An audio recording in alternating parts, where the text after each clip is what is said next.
古代民間傳說有嫦娥奔月，月中有玉兔。中國人自古就對太空充滿好奇。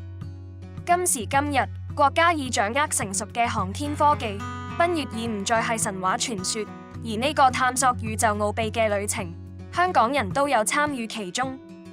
中國嘅月球探測器嫦娥3號同嫦娥4號分別響2013年及2019年順利升空，佢哋都安裝咗由香港理工大學教授容啟亮以及佢嘅團隊所研發嘅相機指向機構系統，用作拍攝月貌全景影像，以及監察月球車執行任務過程。呢兩次工作成效卓越，奠定咗港產科學家、港產航天儀器響日後國家太空任務嘅重要席位。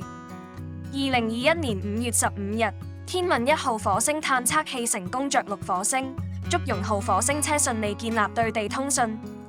容啟亮團隊研發3年嘅火星相機就扮演咗重要角色。呢個僅重390克嘅火星相機，負責監視着陸情況、火星環境以及祝融號操作狀況，對天問1號登陸火星發揮重要作用。